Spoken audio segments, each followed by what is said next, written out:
And we are live once again for Cigar Evening, a question and answer session with yours truly, Tristan the Talisman Tate. If you don't know how these things work, if this is your first time joining us, welcome. But what's going to happen essentially is this. All day, I've been going through a list of questions about myself, about my life, people looking for advice.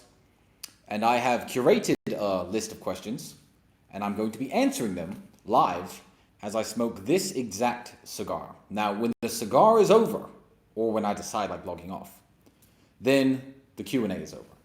If you do have questions while I'm doing this, you're free to send in super chats.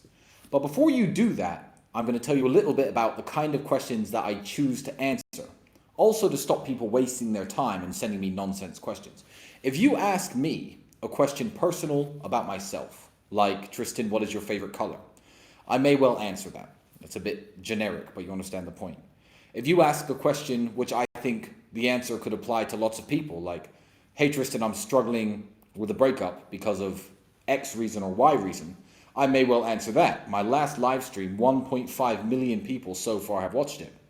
And I understand that a lot of people could benefit from hearing the answer. But if you ask me something super specific about advice for yourself, and I'm warning you because I had loads of super chats last time, I'm not going to answer it. Hey Tristan, I'm 16 and a half years old and I'm working in a fish market in Mozambique. My dream is to become a circus juggler. What do you think? Don't fucking send me these stupid questions. Don't send me these stupid questions because I'm not going to reply, because answering you and you specifically is not going to benefit the other 1.5 million people who will end up watching this stream. So keep your questions interesting, keep your questions concise or specific to me, or general about the public, and that way your question may get answered. So first I'm going to light this cigar, and then I'm going to pick up my phone, because this is not an emergency meeting. There is not Mr. Producer and sound effects and videos and photos popping up on the screen. It's just me with a live camera. I can see myself on my laptop here, and I've got my phone with all of your questions coming through as we speak. So let me light my cigar first. I could have lit this before I started, but I feel like part of the charm of the cigar night is watching me light this. And last cigar evening, I didn't talk about suits or cigars. I thought people wouldn't want to hear that, but it turns out people do. So this is an Arturo Fuentes cigar, and the most important thing to know about this particular cigar stick is that it was gifted to me by Steven Seagal. The 1980s action movie hero, Steven Seagal. That's right, the one and only. If you don't know who Steven Seagal is, shame on you. But that's where this cigar comes from. And honestly, it's limited edition. It is one of the finest cigars I've ever smoked.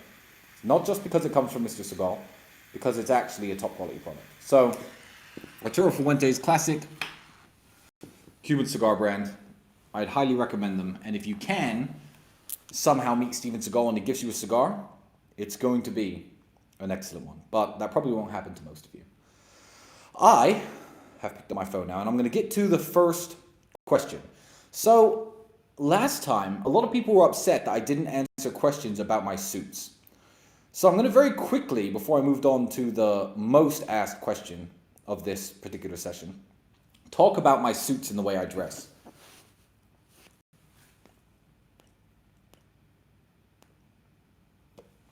Three years ago, I wore tailored clothing. Not as nice as the tailored clothing I wear now, because I changed tailor to the finest tailors in the world. Now, the finest tailors in the world are all on a single street in London called Savile Row. And my particular tailor shop has been open since 1849. They make suits for the King of England, royal family. But the reason people comment on my suits specifically, and not the King's suits, not members of Parliament suits, is for one particular reason. Now, 3 years ago, I was not in the best shape. I was dealing with some injuries. I had some rehabilitation issues. I didn't have my abs. I wasn't looking as jacked as I normally do. When I got into shape, noticed people complimenting my suits all the time. Because it's not actually the suit that you're complimenting. It's how I look in the suit. Plenty of millionaires, billionaires, rich people around the world probably get their suits made at the exact same tailor I do. But the reason I look so good in them is because I'm the type of guy who will wear a $10,000 suit, who will also put in the work and the effort every day to stay in good shape, to make sure I've got wide shoulders, to make sure I've got a slim waist, to make sure I've got abs, to make sure I've got pecs and biceps. That is the secret to looking good in one of my suits. So if you're young and you can't afford $10,000 for a suit, which a lot of you can't, I certainly couldn't when I was younger, my advice to you would be get into great shape, find a suit that fits, and make sure that you never get out of shape. Obviously, tailoring improves, fabric quality improves. It all does improve as your budgets go up. But being in shape, I think, is the cornerstone of why everyone compliments my suits. I could have this exact same outfit on if I was 100 pounds heavier and fat. Even if the suit was perfectly made for me, I don't think people would be complimenting me exactly the same. So keep that in mind. It's not the suit. It's not the suit that makes the man. And speaking of being in shape, I have to touch on this briefly because it was the single most asked question for this cigar meeting, which is, Tristan Tate, what do you think of the recent controversy about the Liver King? And the Liver King is obviously somebody who tries very, very hard to stay in shape. So it flows on perfectly from my last question. I'll tell you what I think about the Liver King.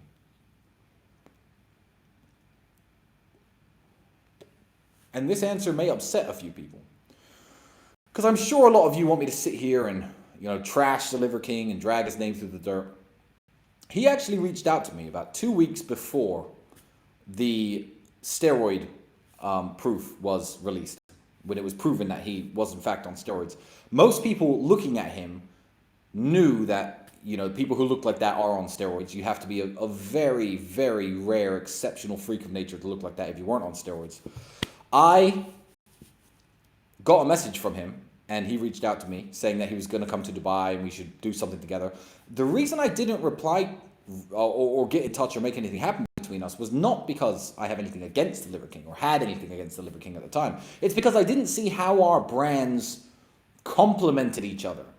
He eats raw meat, works out a lot, sleeps on hardwood floors, tries to pitch this primal lifestyle. I like champagne and caviar and wear nice suits and don't walk around shirtless. I didn't see how we could collaborate in any way besides taking a few pictures together. So I never got together with the Liver King. But my thoughts on him are as follows. If you are a fan of the Liver King, your relationship with him and how you see how his content has changed you will be how you should judge him. I'm going to say that one more time. The way his content has impacted you should be how you judge him. Now, there are people out there who were buying his supplements thinking, I can look like this guy naturally just using these supplements and working out, who obviously didn't end up looking like that. And there are people who listened to what the Liver King said and thought, you know what, I'm just going to get my lazy fat ass up and hit the gym a little bit. So I believe that he's positively impacted millions of people. But the thing is with the internet, everything you hear on the internet, you need to take with a pinch of salt. Everything besides the words of Tristan and Andrew Tate. Because for me and my brother, integrity is something that we do not compromise on. We've never compromised on it. My brother was accused of being on steroids by, not accused, it was a subject brought up by a guy who we know, more plates, more dates. And Andrew said, feel free to come and fucking test me. Our integrity isn't in question because we have no skeletons in our closet. So I don't really care about the Liver King. I think he's helped a lot of people. I think a lot of people feel hurt and feel scammed by him right now. What I would say is this. If you are going to ever pursue a career in the public eye, if you are making content, hoping to go viral or hoping to blow up, it may well happen at some point. I'm not sure the Liver King expected to get as famous as he did. I certainly didn't expect to get as famous as I did. But the key to mine and Andrew's lasting and ongoing success is the fact that we have no skeletons in our closet. So be honest all the time, especially if you're pursuing a life in the public eye.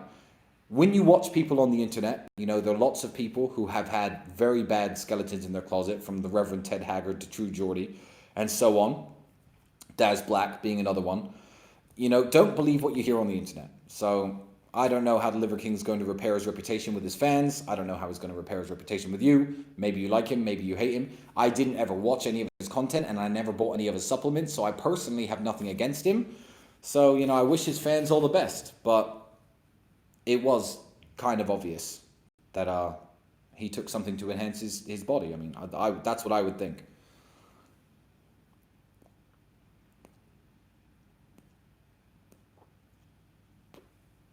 Lots of super chats coming in already. Now, I'm not sure if I should... I wasn't going to talk about this, but now I am going to talk about it. I've got a lot of controversial subjects because people are asking my opinion on a lot of controversial topics. And these are topics that I've usually avoided.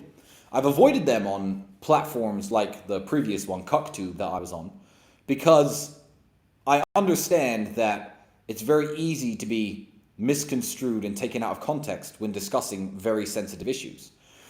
So with that in mind, I'm going to dive right in here. Hey Tristan, I know you are a biracial man. I'd like to know what your thoughts are on Disney casting the new Ariel mermaid as a black woman. And the room goes silent, talking on the internet about race issues.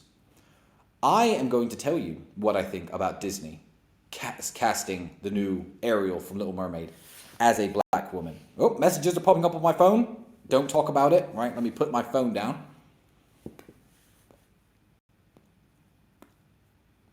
I'm going to say, how dare you, Disney? How dare you cast Ariel as a black woman? I think for a company that prides itself in imagination, that is the least imaginative thing you could possibly do. Now, wherever you think I'm going with this, you're going to be wrong, so sit back and listen up. I think that if you hired a bunch of movie makers who had never seen The Little Mermaid before and said, all right, guys, we're going to make a show about a mermaid who lives under the sea, who's half human, and they went off and animated or hired or cast a black actress or made the character black and said, here we go, we're finished with the movie. You could say, well, in my mind, she was white and redheaded, but yeah, cool, fair enough, mistake. Cool, you hired an actress, good for you. Cool, let's run with the movie. But that's not what happened, is it? What happened is a bunch of executives at Disney sat around at a table and said, I have a good idea to represent black people. Let's make Ariel black. Let's take a character who is historically white and redheaded. Forget about the little redhead girls who like having a Disney princess that they can look up to. Let's turn this character black, because that will make black people feel good. Now, I am a biracial man. My father was black, my mother is white. And I can't speak for all black people.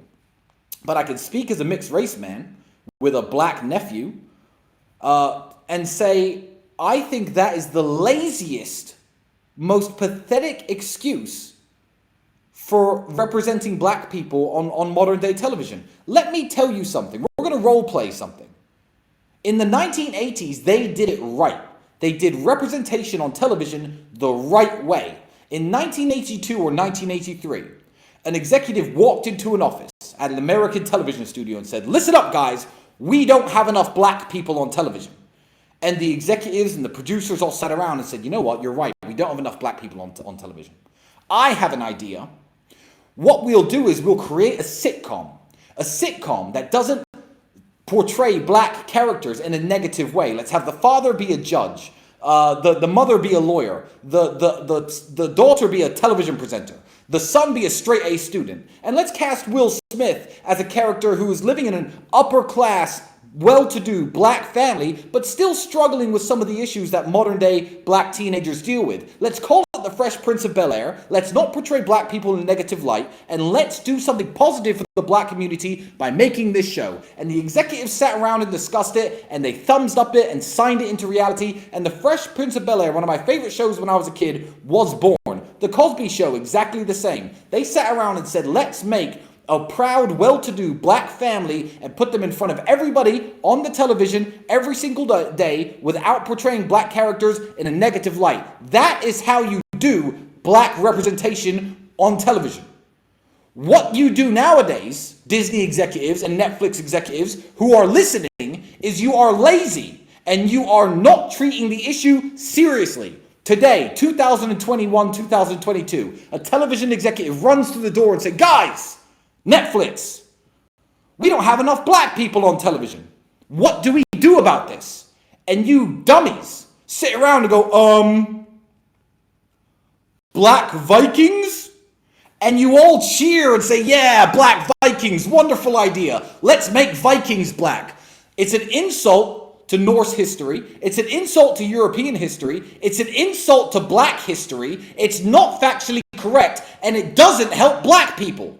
It is lazy. And one of you clowns at Disney sat around when the executive said we need more representation of black people on television. And you went, you know The Little Mermaid? There's been like 20 movies with her in it. She's a character at every Disney theme park. And she's a white woman with red hair. Why don't we just make her black? And you patted yourselves on the back and said, well done. You've done your bit for black people. You should be ashamed of yourself. That is the least imaginative way to help black representation I've ever heard of. And it's not just that. I see it all the time. I was watching a movie recently, and I had to turn it off halfway through. Mary, Queen of Scots. It was set in during the reign of Elizabeth I in England, when there were no black people in England. Keep in mind, the first black man ever to live in London was a historical figure. His name was Cornelius, and he didn't move to London until 50 years after Mary, Queen of Scots was set. Where's the movie about Cornelius? You want to make movies with black people in it set in medieval England? Make a movie about him. Make a movie about his life story. What you don't do is take a time period that had no black characters and cast a whole bunch of black actors. I'll tell you why, because I don't want my young black nephew watching Mary Queen of Scots thinking, well, in the 1500s, we were advisors to the Queen and generals to armies. No, you weren't. No, black people weren't, and white people teaching that they were is a way of getting rid of the guilt that they carry. And it's absolute nonsense. It is a lazy attempt at casting black people in modern day television. If you think of some of the black people in history, I actually got this up. I'm going to read the full title out. In 1861, a slave named Robert Smalls stole a Confederate ship and delivered it to the Union Army. He was given command of the ship. He became a major general, bought the house where he was a slave, and let the former owner's wife live there when she developed dementia. He learned how to read and write and won an election against a white man and served 5 years in Congress. Where is the movie about Robert Smalls? Where is the movie about Robert Smalls? You don't make one. What you'll do is you'll make a movie about Vikings and turn them black. It's insulting and it's lazy. What's his name? Ashuga. Is it Ashuga or Ashuka?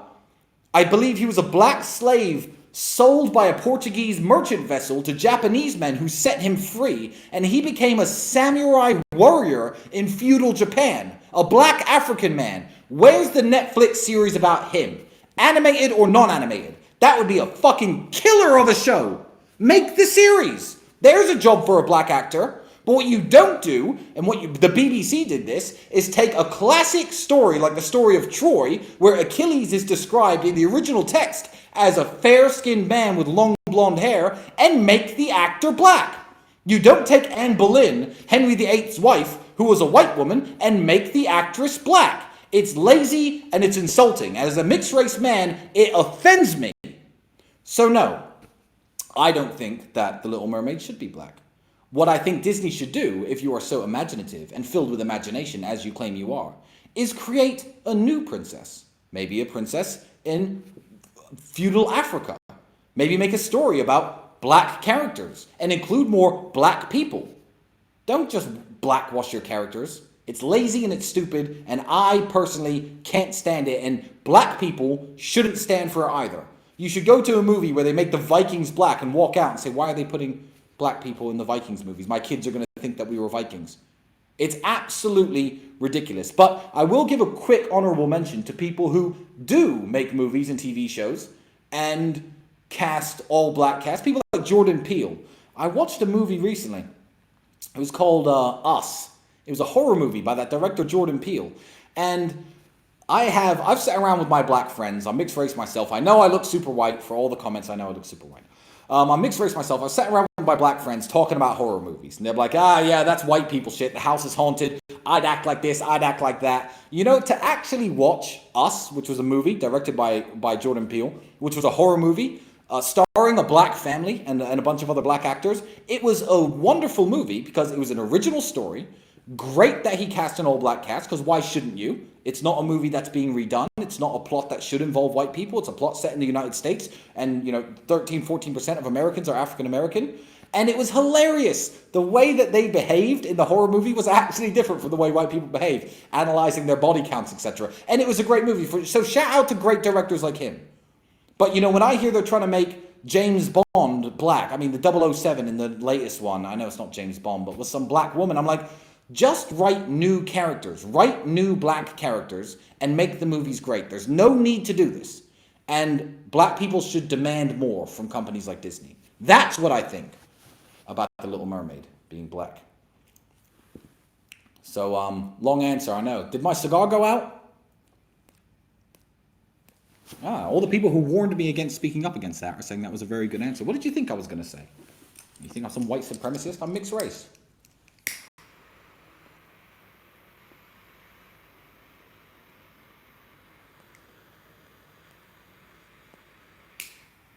Oh, and during my last stream, a few complainers complained about me smoking my cigar or relighting my cigar too often and taking up too much time. To that, I would say, don't fucking watch me then. It's a cigar night. That's the whole idea behind this. I'm smoking. So I'm going to get my cigar going, and I'm going to move on to the next point I was going to talk about today.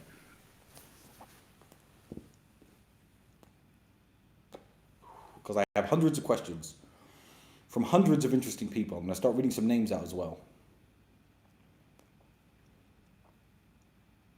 Hey, Tristan. Hours ago, Russia freed WNBA star Brittany Griner in a prison swap with the US, releasing a Russian arms dealer, Victor Bout. I believe that was the guy who Gods of War, the movie Gods of War with Nicolas Cage was about. So what do I think about Brittany Griner being released? I think that Russia have proven, once again, that they are smarter than the United States. Brittany Griner is a criminal. She carried marijuana, enough to distribute, who cares if she was going to smoke it all herself, into Russia, which has very strict drug smuggling laws. I'm here in the UAE, the United Arab Emirates, and you hear stories out here. Oh, this guy was caught with just one bag of coke, and he did 6 years. You hear stories like this in Thailand, where I used to live. I heard of an Australian DJ, young kid. He was, I think all the politicians got involved. He was found with 70 ecstasy pills, and they gave him 1 year in jail for every pill. Now, people love to cry when stuff like this happens. There have been people crying about Brittany Griner this entire time. To which I say, if you can't do the time, don't do the crime. You have to understand that it is a unique form of arrogance to believe that every country has the exact same rules, moral standards as you do in your country. To think, I play basketball and I love smoking weed. I'm just going to bring some weed to Russia. It's just weed. The Russians don't see it that way. The Thais don't see it that way. The Arabs do not see it that way. I would have been perfectly happy for that woman to stay in jail for the rest of her natural life, or however long the Russians see fit, because it is none of America's business how Russia conducts its criminal justice system. I don't care if she was an American citizen. And if a friend of mine was in Russia smoking weed and got locked up for 10 years, I'd be the first one on this stream saying, my friend, this guy who I associate with, is actually a dumbass. So, I hear all the bad stories all the time of the UAE or Thailand, and people say, it's unfair how they treat people. If you know the laws of a country do not permit your behavior that you do back home, then do not go to said country. Snoop Dogg. Shout out to Snoop Dogg. Because I know people here in the UAE who were talking about bringing him here for concerts and appearances. And Snoop Dogg quite rightfully said, listen, man, I gotta smoke, man. I can't come. Gotta smoke. Need my weed. That's my Snoop Dogg impression. You can rate my Snoop Dogg impression in the comments section out of 10. And he said, no, I'm not coming because I like to smoke my marijuana. Bravo, Snoop Dogg. Because he's obviously an intelligent man. Because you know what a dumb man would have done? Yeah, sure, I'll come to the UAE, give me my paycheck. If I just brings one bag of weed, they won't mind. And he would have ended up in a Middle Eastern jail for 20 years. And people would have, dumb people, would have been like, oh, poor Snoop Dogg. Snoop Dogg's got a brain. Snoop Dogg was like, no, I'm not going to these countries where I can't smoke my marijuana. I like my marijuana. And fine by them. I would happily go to a country where you couldn't smoke cigars or drink alcohol. If that was the rules of the country, I'd go and visit and I'd lay off the booze and I wouldn't smoke a single cigar and I'd leave and do my stuff back home. So what do I actually think about this woman? I think that Russia got a fucking whale of a deal by getting back their dangerous arms dealer, and we got back some idiot who can't resist weed so much that she bought a bunch on a plane to Russia. So, I mean, well done to Russia. I mean, that's all I can say. Enjoy your arms dealer back. Oh, don't worry, we have a WNBA star. As though anyone watches the WNBA anyway. Who knew who Brittany Griner was before this happened? Yeah, if you can't do the time, don't do the crime. So, shame on the United States. You know, when there are still people like Joe Exotic in jail and we're doing deals for Russian arm dealers to release, you know, a woman who clearly violated a foreign country's drug laws. I think that's a total scam. So, Bikism MGH on Twitter asks, and I'm going to give you context in a moment if you don't know what this question is about. Tristan, I have an idea. You're building a castle next to Dracula's castle. Build a hotel. A hotel would do wonderful business and a hotel would be amazing. So for those of you who don't know,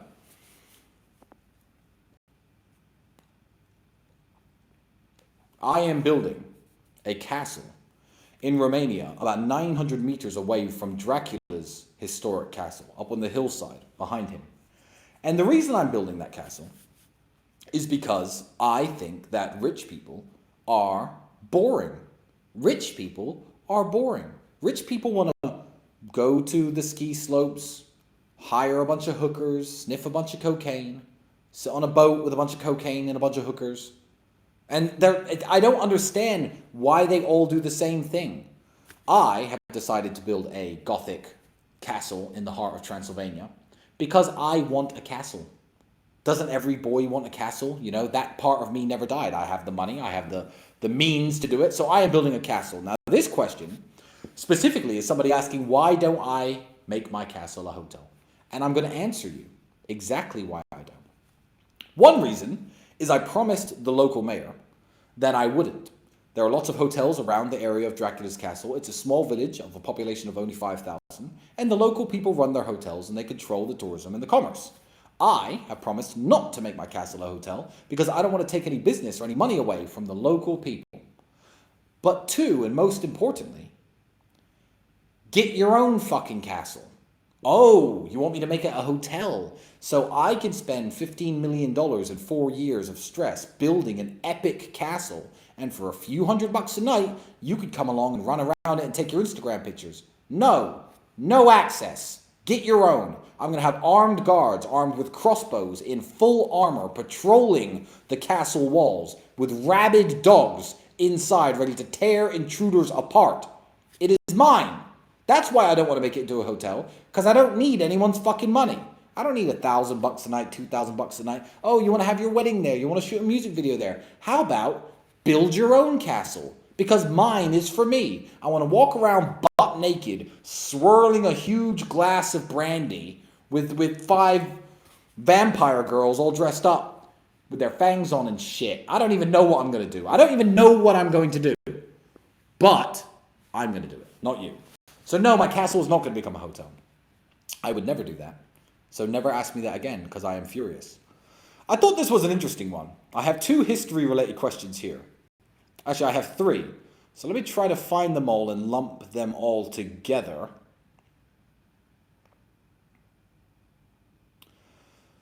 Johannes, R.I.P. Johan, said on Twitter, what are your thoughts on history? Do you care about the history of the world, like World War I and World War II, etc.? Do you think that learning history is important? Or don't you give a fuck about it? I actually, in my spare time, for entertainment, read history books. I love history documentaries. I don't know how many books on history I've read. I know world history. better than a lot of people who are educated in world history. It's one of my main passions. So I'm going to move from that question onto, if you could go back in any period of history, which one would you choose to visit and why? And that is a question from Petrucci999 on Twitter. I have two answers to that question. My answers are as follows. It depends on what go back in time means. If I could go back in time for a few days and I had to blend in, be a member of the public, not get killed, that answer is very different from what I would do if I could just go back in time in an invisible ship and fly around and watch what was happening. So I'm going to answer the invisible ship question first. If I could go back in time to any period in time in an invisible ship and watch what was going on, I would watch the battles of Napoleon Bonaparte in Europe in the late 1700s and early 1800s. I would watch the Battle of Austerlitz in the modern-day Czech Republic and just see how the whole thing played out, actually in person. No recordings of it obviously ever happened. All we have are the written accounts. I would just love to see that. I think that would be an experience like no other. If I had to blend in, though, I wouldn't go back to the Battle of Austerlitz because people wouldn't know what fucking language. The people would think, no, I'm a spy or a traitor from England. Probably speaking some weird dialect because I don't speak like people did back in the 1800s. And I would probably be shot on the spot. And if I wasn't shot on the spot, I wouldn't want to fight for either the French or the Russian army because that would just suck. So if I had to blend in, what I would do is I would go back to the opening of the Colosseum in ancient Rome, dressed like a normal Roman citizen or villager, and get my way into the Colosseum and watch the gladiatorial games in silence. I believe that I could do that without getting murdered, hopefully. And I think that watching the gladiatorial games would be an experience, again, unlike no other. Fighters, boxers, I've been to all sorts of events. It's the modern day combat sport. But yeah, that was really brutal and ruthless. And I think most men, if you're honest, you'd like to see that. You wouldn't like it to happen today because I wouldn't want anyone pitted against another man in, mortal combat for somebody's entertainment. I think that would be immoral. But the fact that it happened anyway in the past, if I could go back and actually watch it and view it myself, I would watch it. I guess the closest thing that exists today is bullfighting in Spain. In fact, bullfighting in Spain, if you didn't know, is actually a hangover from the Roman Empire. It's not something that's uniquely Spanish. It's a hangover from the days of the Roman Empire when people used to fight beasts. And that's why you still have bullfighting in Spain today. Would I go and watch that? Not really. I kind of feel sorry for the bulls. I feel like at least make it fair. Give the bulls an opportunity to kill the matador and actually win. That would be more interesting. But yeah, I'd go back to ancient Rome and watch the gladiatorial games and the gladiatorial combat. I think that would be amazing.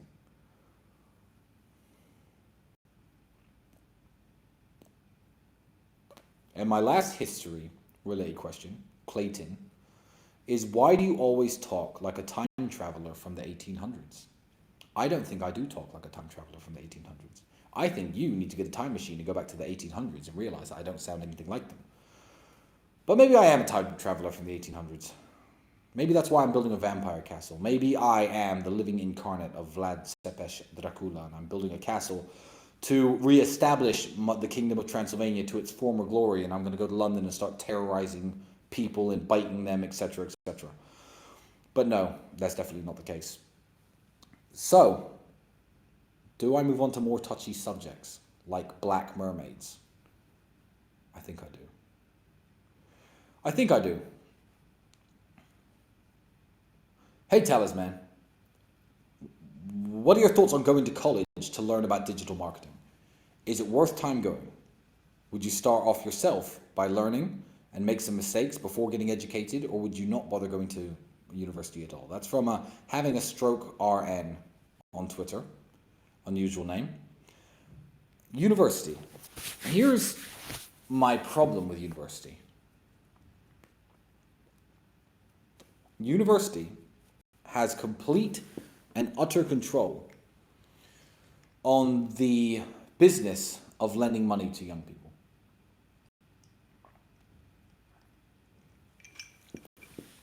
Let's say you're 18 and you and 4 of your 18-year-old friends have been going around your neighborhood washing cars. You've proved that you're hardworking. You proved that your business model is viable, and you've made $5,000 washing cars. You're living off this salary. You have ads in the paper, and your business is going well. And you all go to the bank, and you say, "Hello, bank." They say, "Hello, young 18-year-old men or women. I would like to borrow some money to expand my car washing business. I have a perfect business plan. The business is already making money. I'm paying my taxes. It's all legit. I'd like to rent a premises here at this busy intersection and expand and take my car wash business to the next level." The bank will say, "No, I don't trust you with $50,000. Kiss my ass. You cannot have a loan until you're 40 years old. 18-year-olds get lost. Screw your car wash business. Leave me alone." If you are a young man whose grandfather or father ever gave them flying lessons in a small plane, and you've done a certain number of hours in a small plane, and you go to a bank and say, "Hey bank, I'm 18 years old. I would love to become a pilot. I feel like that would be a wonderful career for me. I've done this many hours flying in a small plane.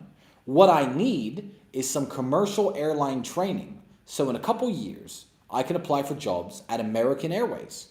That's my dream. Can you please lend me $50,000, even paid directly to a flying school, so I could finish my training as a pilot and I can go and fly aircraft?" They'll say, "Oh, that sounds very interesting." No, get lost. You can't have a loan. And you can't be a pilot. If you want to be a pilot, join the military and risk dying in one of our pointless wars. Before I go off on a tangent, I'll silence myself. Then if you survive our pointless war, you can have a pilot's license. Ridiculous, but they will not lend you money. Whereas, unlike the young focused man who wants to become a pilot, unlike the young focused individuals who are running the car wash and making good money and paying their taxes, if a lost young man, straight out of high school with very basic grades, doesn't know what he wants to do in life, and approaches a loan center attached to a university and says, "Hi, I have no clue what I want to do. I'm just some kid. My grades are average. I have no real aspirations. But I think university or college is the next step. I want to study gender studies." They'll write you a big fat check for $100,000 that you now have to go out with your gender studies degree and find a way of paying back, and you are in debt and enslaved by the matrix forever. Higher education has a monopoly on the financial system lending money to young people because they will only get loans for higher education. If you want to learn internet marketing, you do not go to university. There are use cases for university. You want to be a lawyer? Good. Go pass the bar. You want to be a doctor? Cool. Go to medical school. If you want to learn internet marketing, you do not need to go to university and get that big $50,000 check, which you then have to pay back with your internet marketing skills. Because people out there on the internet have created platforms that aren't unfairly biased towards young people that can teach you skills to make money. Now, of course, I'm going to talk about the real world, or the evolution of Hustlers University 2.0. It's a program put together by my brother and myself. It is a very, very unique system where we made sure that verified millionaires are giving lessons on how to make money in the field that made them rich. Before you go to university to study gender studies, before you go to university to study business, what I would advise you to do is this. Go to the faculty parking lot and say, "What does this teacher teach? What does this teacher teach?" And point out all the vehicles. The crappiest cars out there will be the business studies teachers. So if this guy's so broke he can't even buy a nice car, why is he telling you about business for $100,000 a year? That's called a racket. It's called racketeering. It's a scam. Whereas if I lined up all the vehicles of my real world professors, you'd be very impressed. From Rolls Royces to Lamborghinis to G-Wagons. Now, the real world is only $149 to join and a recurring $49 a month. There's a link underneath this video. It is the best And now the biggest educational platform outside of a traditional university that exists in the world is the biggest educational platform in the world that isn't a traditional university. And the reason is because it works.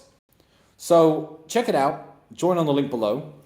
But traditional university, yeah, it can be a scam unless you're very specific about what you want to do in life and very specific about where you want to go. You have no business just signing up to university and borrowing a bunch of money. Even in countries where it's free, you'll learn a lot more in those 3 years working for businesses, trying to start your own business, than you will listening to some broke professor talk to you about business. Because in the countries where university is free, the professors are typically more broke than the other professors. And who wants to learn from broke people? Not me. So those are my thoughts on going to college. You're welcome having a stroke right now. I hope you mean a stroke as in like the one that you die from, not the other type of stroke. Otherwise I wouldn't have answered your question.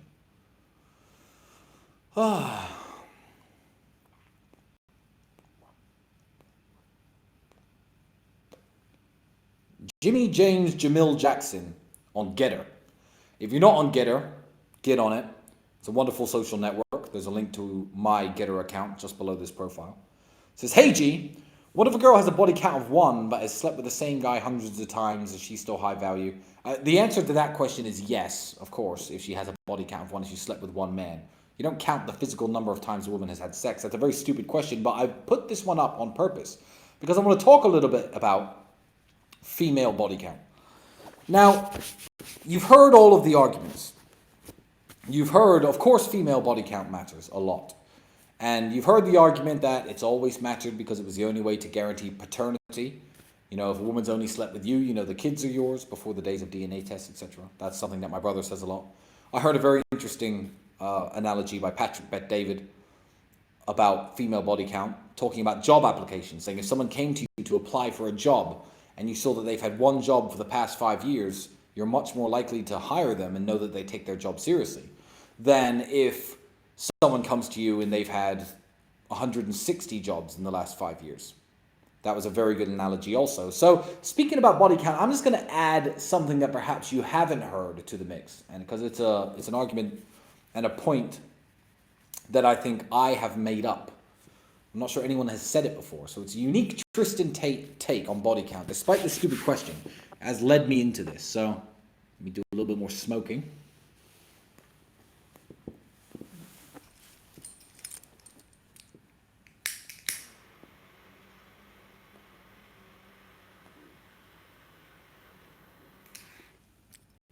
That middle finger, of course, was for all the people thinking, why am I sitting watching Tristan Tate relight his cigars? Because I'm so passionate about the things that I speak about that I accidentally get sidetracked and my cigar starts to go out, as excellent of a cigar as it is. So I'm going to talk a little bit about female body count with an argument you perhaps haven't heard before. I believe that women with high body counts, and I'm not just talking about high body counts, because obviously a 35-year-old woman has slept with more men than an 18, 19-year-old old woman. I'm talking about as respective to their age, you know. If a woman who's 30 says she slept with 7 men, you know, it wouldn't faze you. If a woman who was 16 said she slept with 7 men, you'd be like, whoa. So here's why female body counts matter. Because I believe a woman with a high body count is not capable of loving you and respecting you and appreciating you as much as a woman with a low body count. And as we know, love and respect and appreciation goes both ways. If a woman really loves, respects, and appreciates you, you can really love, respect, and appreciate her back, because that's what we look for in women: love, appreciation, and respect. Now, when I say women with high body counts aren't capable, I really do mean it. So I'm going to give you an analogy that I made up, because I made it up 2 days ago, and I'm sure you've never heard before. I'm going to talk to you about a friend of mine. His name is Alex. He's my personal trainer and my physiotherapist. Alex doesn't drink. Almost never. He's got 6-pack abs. He walks around looking good all the time. Doesn't like alcohol. Doesn't drink alcohol. Knows alcohol's bad for his health. The other night, I was celebrating a very big business milestone that myself and my brother had passed. And without saying anything, Alex was sitting there with us, slamming shots of tequila all night. And I thought, you know what? Alex is proud of me, and Alex appreciates my friendship, and he is really genuinely happy for my success. The fact that this guy, who doesn't drink, is sitting here drinking vodka shots with me and my scumbag friends means a lot to me. It's special. He's doing something he doesn't normally do to show his appreciation for me. That's a good friend. Now let's imagine there's another guy who gets drunk every day by himself, will drink a bottle of vodka. If anyone in any bar in any pub offers him a drink, he'll take it and sit there and drink with them. A homeless dude, for example. And I somehow convince this homeless guy to come and celebrate my business milestone with me. And he's sitting there slamming my tequila. Why is that less meaningful? I know he doesn't appreciate me, respect me, care about me as much as a real friend. Because this guy will drink with anybody. Do you see where I'm going here? I hope you do.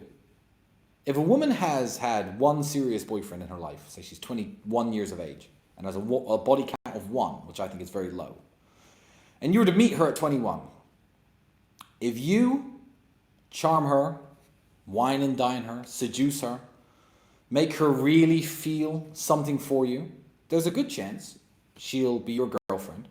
She'll have sex with you. And you may well end up getting married and bearing children and all the beautiful things that come with, male-female relationships.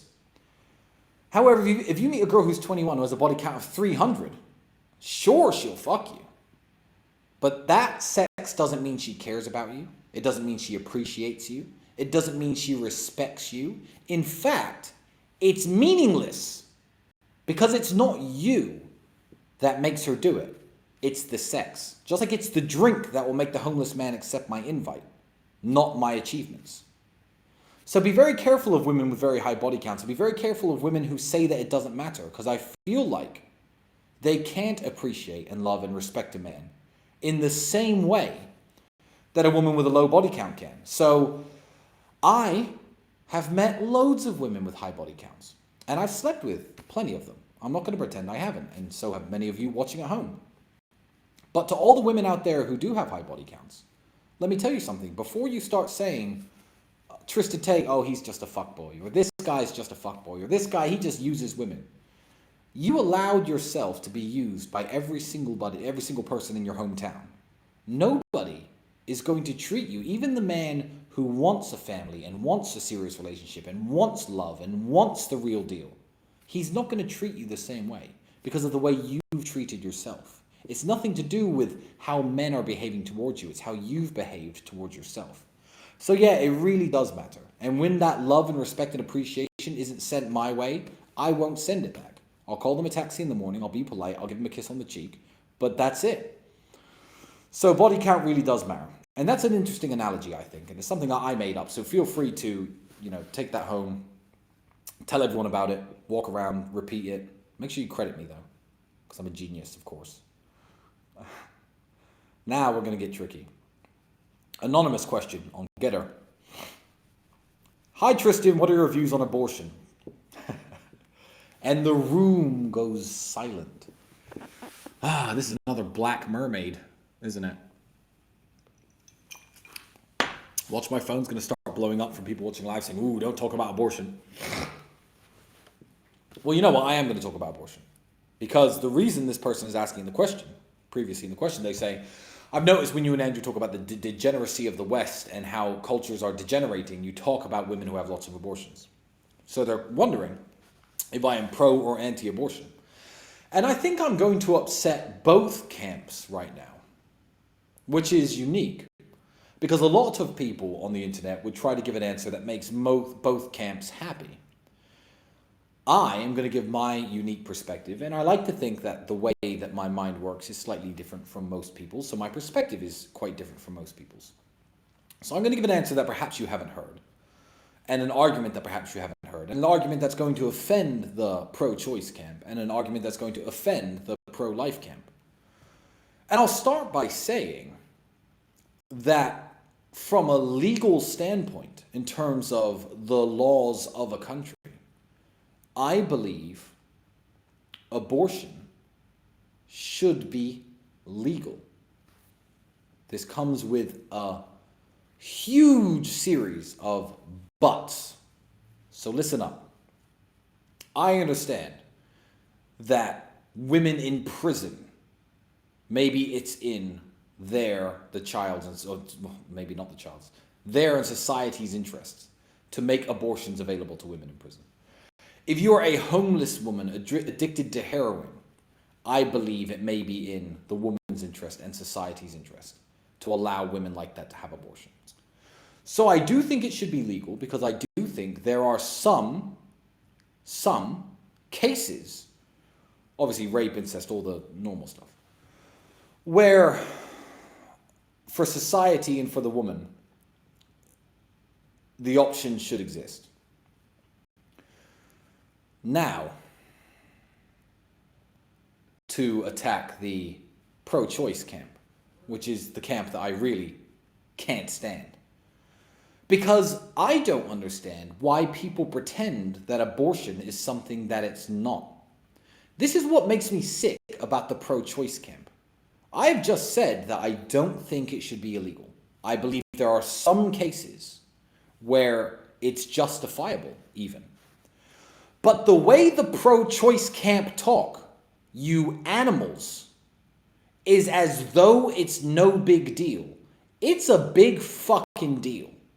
What I won't hear and what I don't like listening to is people saying it's not murder, people saying it's just a clump of cells, people saying until it can exist on its own, it's part of the mother, people who saying, oh, I've had loads of abortions, it's fine, people making jokes about abortion I don't find funny. It is the murder of a human being. I don't care if you think it's a part of the mother. I don't care if it can survive on its own. There are full-grown adults who can't survive on their own. I am just as much a clump of cells as a newly conceived fetus. The fact that the fetus's DNA code is unique means that it is a unique person, for one. There are people born with no arms and no legs who are just as much a human being as me or you. So to look at the stages of development of this unique DNA code and say, oh, it doesn't matter because it hasn't developed this or it hasn't developed that, is actually sickening.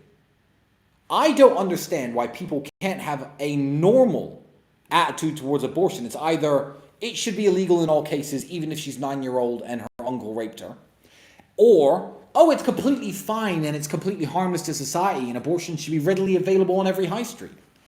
I don't understand why it's so polarized. Why can't people say it should be legal because some people need it, but it is absolutely disgusting and it is murder and it is abhorrent? Yeah, I just don't get it.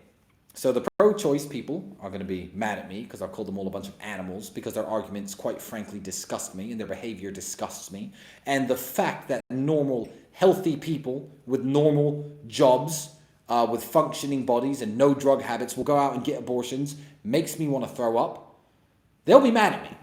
And the pro-choice people will be mad at me. So the pro-life people will be mad at me because I said that there are some cases where it should be. Okay, so my perspective is kind of unique. But it was a personal and I think interesting question with an interesting answer. So I thought I'd give it. To reiterate, I don't see any universe where somebody like me, who chooses willingly to have sex with a woman and she falls pregnant, should have the option to abort the baby. Now, legally, can the option exist? Sure, the legal option can exist within the country I live in. I have no problem with that. But why can't I be my own moral arbitrator? Because no woman who gets pregnant with me is going to have an abortion. I assure you that is not going to happen. I'm a young, healthy, smart, intelligent millionaire. My kid could become the next president of the United States for all I know. You're not aborting that to pursue some career or because you don't like the way it will make your body look. That is disgusting. So those are my personal views on abortion. To summarize, I'm against it for myself. Me and healthy, able-bodied people should be the moral compass for themselves and be against it themselves. And I think if everybody thought that way, you'd have a lot fewer abortions. And also, people should just make smarter, more informed choices with who they have sex with. Because I've heard this, Tristan, what if you get some crackhead pregnant? I wouldn't have sex with a crackhead. So what universe is that going to happen? Absolutely stupid argument.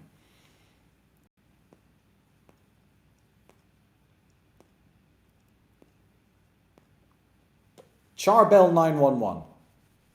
How can I deal with negative people and change them to become more positive? Interesting question. I would say,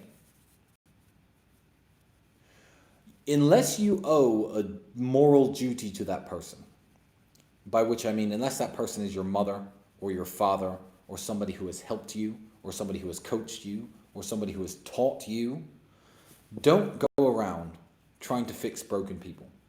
A mentor of mine has a saying, I don't fix broken birds. And what he means by that is, if you don't succeed, the bird's going to die in your hands anyway. And if you do, it's just going to fly away. Broken people are broken people for a reason. I understand certain levels of effort if you owe them, if you have a sense of moral obligation towards them. But if you don't, then honestly, don't waste your time trying to fix broken people. There's no hope for a lot of people in the world. And a lot of people in the world are never going to make it, and they're never going to escape the mindset that keeps them in the matrix. I'd network with better people. Obviously, things like the real world exist. Organizations such as the War Room exist. There should be links to that on cobratate.com. Check those out. There are networks of people out there who are winners, who will be positive, who will strive to do better and inspire you to do better at exactly the same time. And that's it. Cut off the negative people. T. Malone. I'm reading this one out because this idea has already been suggested. And I'm going to talk a little bit about the app I'm developing. Hi, Tristan, your new app idea should be called Checkmate. I understand. So that name has been suggested already before. The name's, of course, taken. But I am developing an app. I'm developing an app that is going to... It's not a catfishing prevention app. It is not a judgmental app to judge people's looks. What it is a photo accuracy rating app where people you've interacted with in real life, you'll be able to rate how accurate their photos are, how accurate their body is to the body in their photos, how accurate their face is to the face in their photos, how accurate their age is to the age they look in photos. See, I think that's a very interesting app, how accurate their height is to how tall they say they are or look in photos. Of course, an app like this can be used to prevent catfishing, because I believe catfishing to be one of the biggest red flags in the world, because it is initially putting your foot in the door and going into a relationship or going on a date with dishonest first intentions. If a woman is 10 out of 10 on a dating app and she shows up and she's an 8 out of 10, she may well still be pretty, but she has intentionally tried to deceive you from the first step. If a man on his Instagram profile looks like he has a wonderful, fun lifestyle, he's standing next to Lamborghinis and Rolls Royces, and he turns up and picks you up in a Toyota Corolla because that's all he has, he's intentionally trying to deceive you. And I don't think that is a good premise to start anything serious from. So yes, the new app I'm developing, Checkmate, is a name that has been suggested to me already, as well as a bunch of other names. But I will be developing an app that rates photo accuracy. And you'll be able to see the most accurate photos, who looks most like their pictures, the least accurate photos. You may want to call them the biggest catfish if you like, but it's not a catfishing app or an anti-catfish app, because that would be mean, it would be taken down somehow. It's an app to reward those who take accurate pictures. So this is coming up to the end of the hour. I want to read a little statement about self-analysis. Because if there's one thing me and my brother teach, and we like to preach, is accountability. Now, accountability of oneself comes from the analysis of oneself and one's own actions.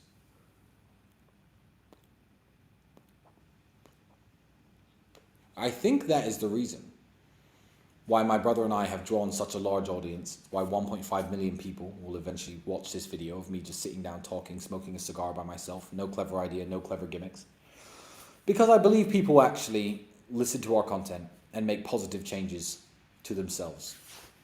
So, everything I've talked about, over the last few months and years, getting in shape, going out there and making money, being smarter, being more intelligent, dealing with people better, handling your relationships better, isn't something that you can learn from me.